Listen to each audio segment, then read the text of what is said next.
Oke guys, ketemu lagi dengan kita. Saya Muhammad Amrin.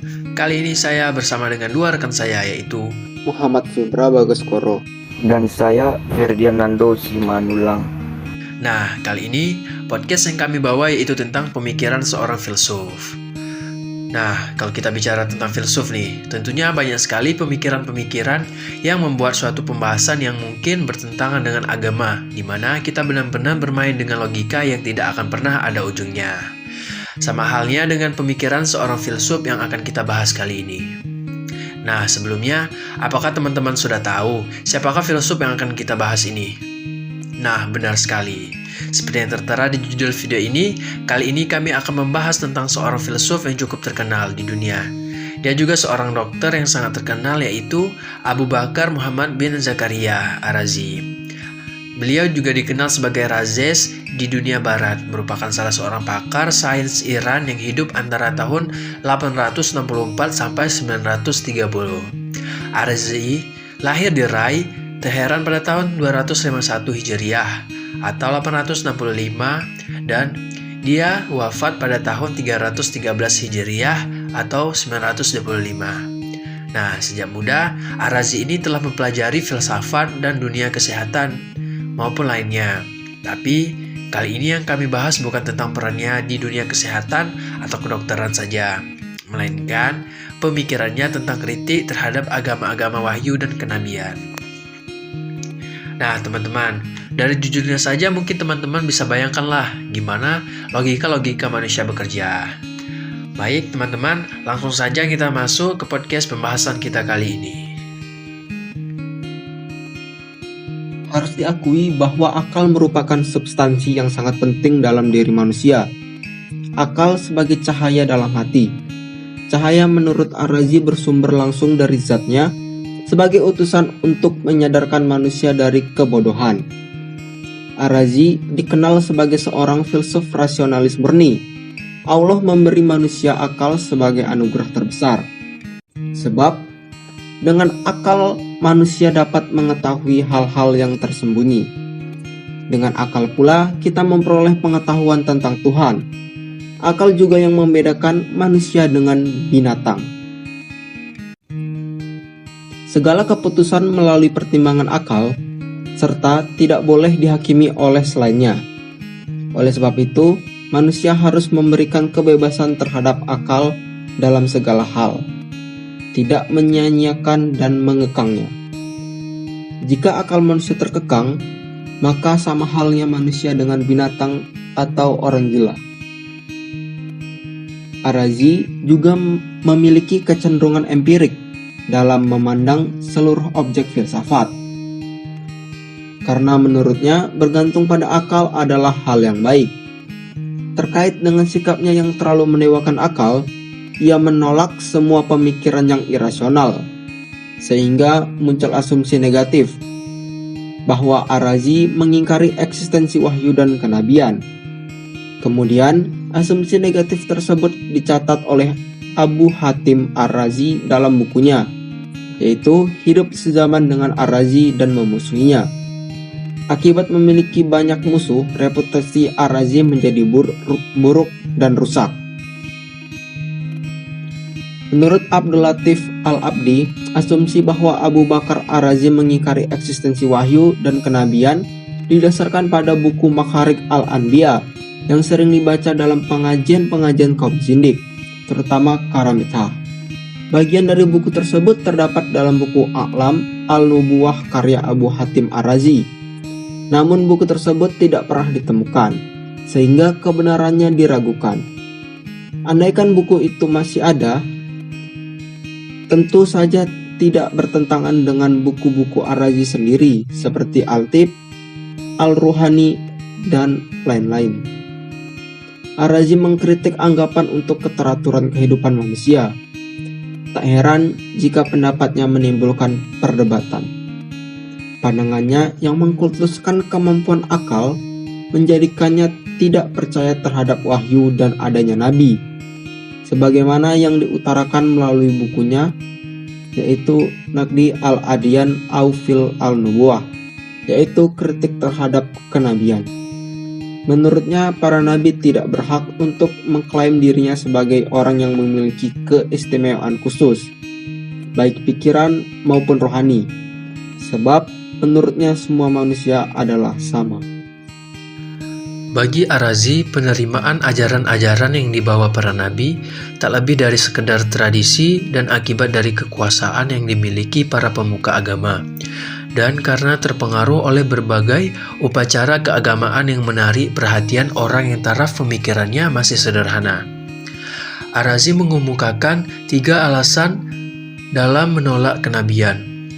Pertama, Ar-Razi mengatakan akal sudah mencukupi untuk membedakan antara yang baik dan yang buruk, bermanfaat dan tidak, dan dapat mengatur dirinya dan mengetahui Tuhan.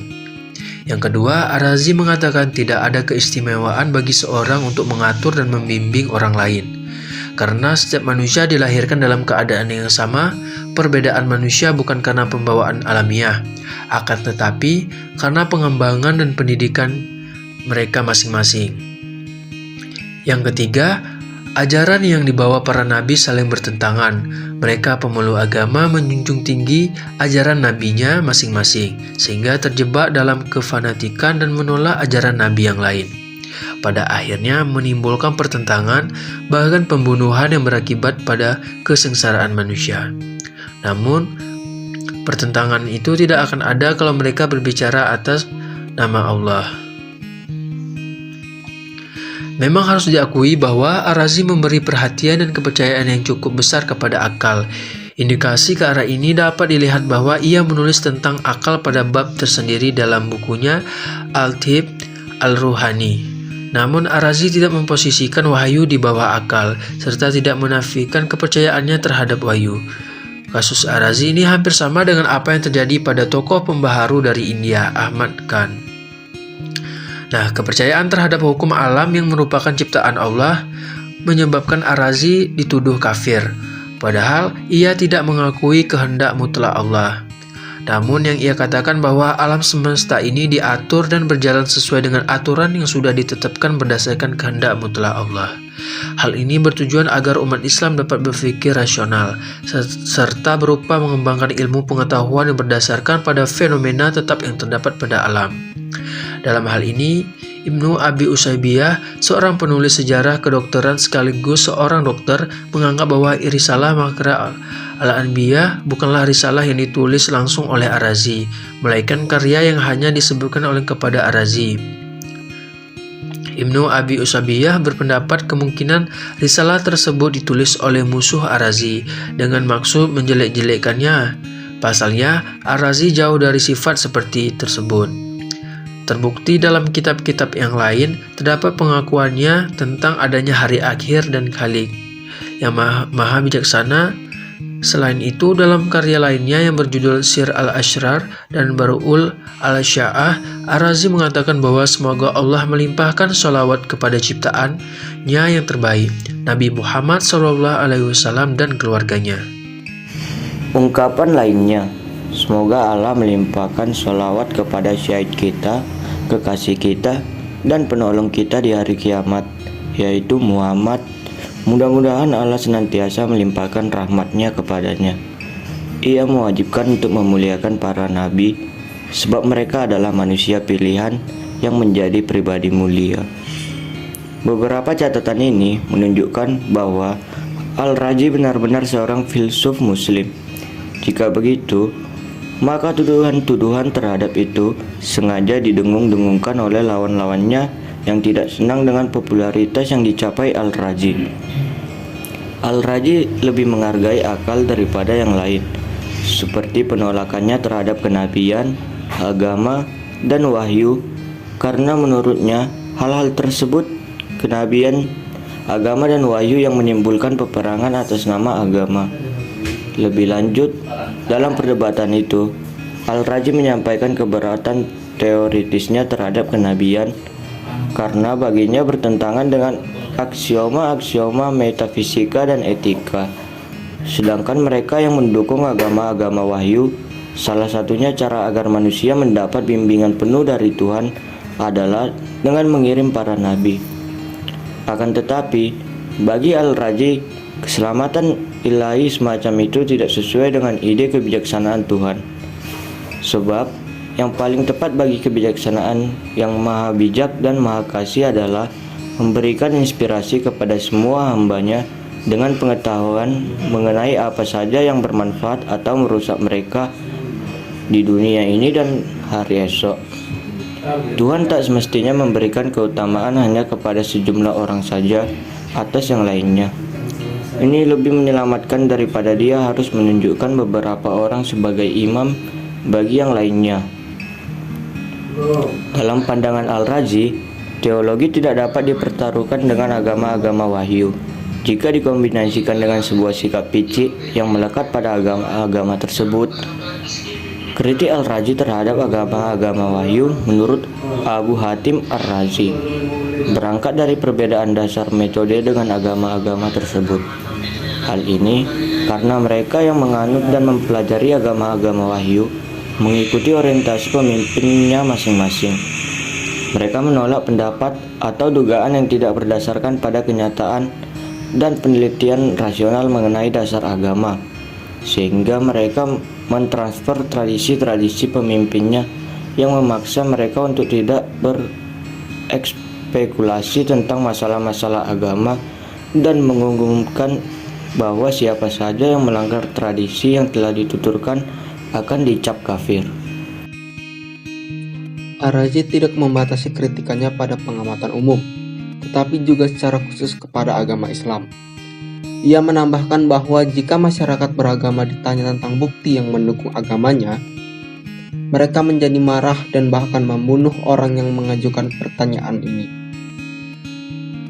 Karena seperti yang telah dinyatakan di atas, bahwa mereka melarang spekulasi rasional, sehingga hal ini yang menyebabkan mengapa mereka sangat tertutup. Bagi Ar-Razi, sikap itu tak memiliki nilai kebaikan, sebab itu hanya merupakan salah satu dari bentuk perbudakan.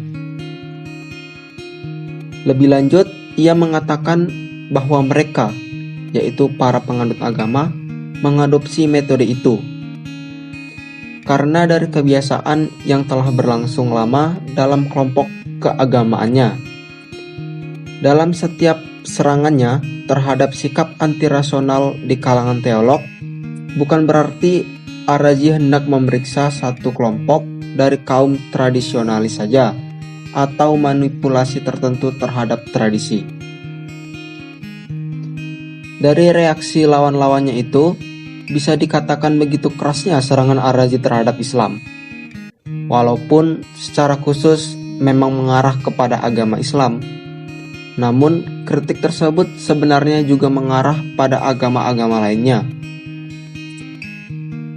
Karena faktanya, Islam tidak sependapat dengan agama lainnya. Artinya, argumen-argumen yang dilontarkannya kepada agama tak hanya tertuju pada salah satu agama, dan menegaskan bahwa tak satu pun dari agama-agama wahyu yang benar. Ar-Razi juga mengatakan bahwa Yesus mengklaim dirinya sebagai putra Tuhan, sementara Musa mengatakan bahwa Tuhan tidak memiliki putra, tak tersusun dan tidak diciptakan. Dia tak berguna karena suatu yang bermanfaat dan tak akan sedih karena hal-hal yang merugikan. Sedangkan Muhammad menegaskan bahwa Yesus adalah makhluk seperti halnya manusia lainnya. Mani dan Zoroaster berbeda dengan Musa, Yesus, dan Muhammad mengenai zat yang abadi, kejadian alam, dan alasan adanya baik buruk. Mani berbeda dari Zoroaster mengenai dua entitas serta alasan keberadaannya. Muhammad mengatakan bahwa Yesus tidak dibunuh, tetapi Yahudi dan Kristen tidak sepakat dengannya, karena yang mereka meyakini bahwa dia dibunuh dan disalib. Orang-orang Kristen juga menyatakan bahwa Yesus adalah pre-eternal, tiada Tuhan selain dia, dan bahwa dia mengatakan, "Saya, Yesus, datang untuk menyempurnakan Taurat." Akan tetapi, kemudian ia menghapus hukum-hukum Taurat dan menggantinya dengan hukum lain. Menurut Abu Hatim Ar-Razi, bahwa Ar-Razi dalam kritikannya mengemukakan hal-hal yang mustahil diciptakan oleh orang-orang Zoroaster dan Manichean. dan membaurkannya dengan ajaran kitab-kitab wahyu serta tradisi-tradisi para nabi. Ini diakibatkan karena intelektualitasnya dalam perbandingannya kurang tajam. Dengan demikian, dinisbatkan hal-hal mustahil ini kepada utusan-utusan Tuhan yang bersih dan bebas dari semua tuduhan. Lebih jauh lagi, ia mengklaim bahwa semua terdapat dalam kitab-kitab suci mereka dan menunjukkan adanya perbedaan dan kontradiksi dalam ajaran-ajarannya. Beberapa sumber lain juga menjelaskan informasi yang sama dengan Abu Hatim Ar-Razi. Interpretasi yang sama tersebut ditemukan dalam karya Al-Biruni yang menyatakan bahwa Ar-Razi mengarahkan para pembaca karya-karyanya kepada buku-buku mani sebagai suatu bentuk tipu muslihat melawan agama-agama wahyu termasuk Islam. Terlebih pada bagian akhir bukunya tentang agama-agama kenabian, Ar-Razi mengejek orang-orang yang dipuji dan dihormati oleh penganut agama-agama tersebut, yakni para nabinya dan orang-orang suci. Secara panjang lebar, Al-Razi juga menolak klaim-klaim para nabi yang memperlihatkan mujizat-mujizatnya seperti terlihat dalam tulisan-tulisannya, di mana Al-Razi mencemooh bukti-bukti yang dikemukakan mereka dan membuat argumen-argumen mereka lemah untuk membuktikan poinnya. Selain itu, Al-Razi juga mengkritik kitab-kitab suci, bahkan secara khusus menolak kemujizatan Al-Quran dan lebih menyukai buku-buku ilmiah. Sebab bagi Al-Razi, Al-Quran memiliki nilai-nilai intelektual yang terbatas. Atas dasar itulah, Badawi mengatakan bahwa Al-Razi sangat berani, tidak ada seorang pun pemikir muslim yang seberani dirinya. Sekalipun pendapat-pendapatnya bertentangan dengan agama, bukan berarti dia adalah seorang ateis, sebab ia tetap meyakini adanya Tuhan yang Maha Esa. Akibat dari pendapat yang ekstrem, buku-bukunya dimusnahkan. Kritikannya terhadap agama-agama wahyu lebih banyak mematikan daripada hanya sekedar penghinaan intelektual. Karena dalam pandangannya, agama-agama yang didasarkan pada wahyu merupakan bencana nyata bagi kemanusiaan. Dalam karyanya, Al-Makarik Al-Anbiya, Al-Razi melukiskan otoritas-otoritas keagamaan merupakan sikap tidak toleran dan tirani. Serta secara tidak langsung, ia juga menyindir para nabi dan agama sekaligus sebagai sumber dari pertumpahan darah. Al-Biruni mengakui bahwa ijtihad Al-Razi memperlihatkan sejumlah kesimpulan logis. Akan tetapi, Al-Razi juga memiliki kecenderungan dan beberapa ide lain yang dapat disebut sebagai sisi negatif dari karakternya, nafsu dan fanatik. Lebih lanjut, Al-Biruni menambahkan bahwa Al-Razi tidak dapat membedakan antara ide-ide yang termasuk kategori pertama dan kedua. Ide kategori pertama merupakan ide yang diperoleh melalui ijtihad, sedangkan ide-ide yang termasuk dalam kategori kedua yaitu ide yang mencapai melalui nafsu-nafsu fanatiknya. Sikap yang sama juga secara kabur mengarah pada roh jahat dalam filsafat Al-Razi. Kemudian dipakai oleh Al-Amiri yang mengatakan ocehan Al-Razi mengenai 5 prinsip kekal dan mengenai roh-roh jahat. Nah guys, gimana progres pembahasan kita kali ini? Sangat menarik kan? Walau pembahasannya agak sensitif, tapi ini bisa menjadi pembelajaran dong, dan informasi baru buat kita semua, bahwa ada seorang filsuf muslim yang seberani ini mengkritik mengenai agama-agama wahyu dan kenabian. Nah guys, mungkin podcast kami kali ini sampai di sini dulu ya. Jangan lupa nantikan episode-episode selanjutnya yang mungkin akan lebih menarik lagi. Nah, saya Muhammad Tamrin dan dua rekan saya Muhammad Fibra Bagaskoro. Dan saya Ferdinando Simanulang. Kami pamit undur diri. Terima kasih buat teman-teman yang sudah mendengarkan podcast kami kali ini. See you guys.